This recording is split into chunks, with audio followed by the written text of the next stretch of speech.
In the mid-1990s, a group of us saw a need for a different kind of church in Atlanta.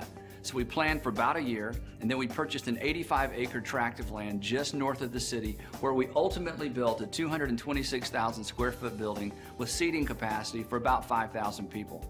Since that time, we've built 2 additional campuses in the Atlanta area, and every single weekend, believe it or not, about 22,000 people attend one of our 3 Atlanta campuses. In addition to that, we've started 21 similar type churches throughout the United States and Canada.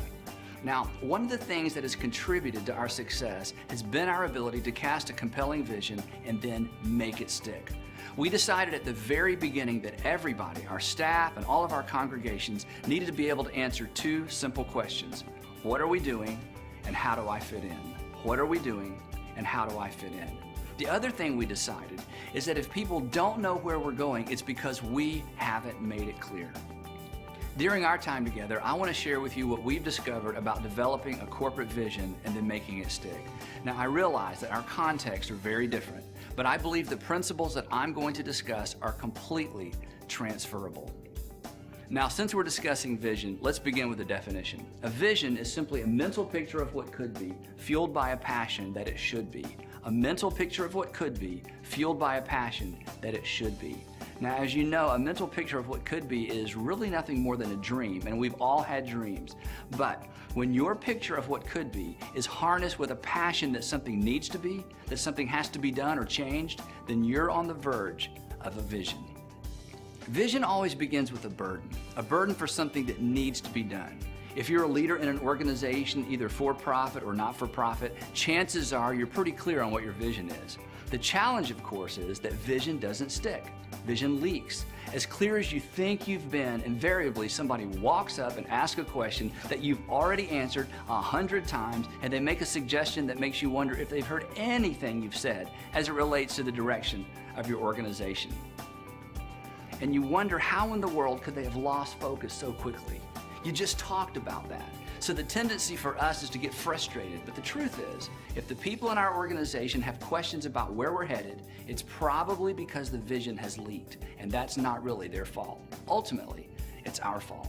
So at the end of the day, as the leader, it's your responsibility and mine to make sure that the vision has stuck with the people we're working with. Now, the encouraging news is this is not something unique to your organization or mine.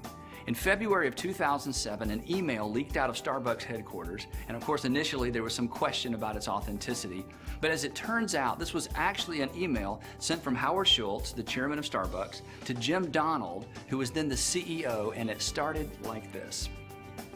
As we prepare for the 2008 strategic planning process, I want to share some of my thoughts with you. Over the past 10 years, in order to achieve the growth, development, and scale necessary to go from less than 1,000 stores to 13,000 stores and beyond, we have had to make a series of decisions that, in retrospect, have led to the watering down of the Starbucks experience and what some might call the commoditization of our brand. Many of these decisions were probably right at the time, and on their own merit would not have created the dilution of the experience.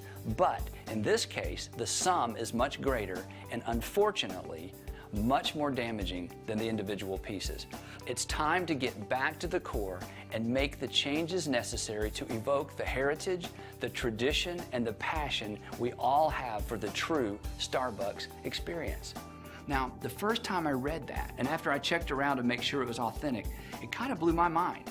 Here's a guy who has essentially unlimited resources. He has access to all the gurus, all the business insight in the world, and one day he wakes up and takes a hard look at his own organization, an organization we all love, and then concludes that their vision is leaking.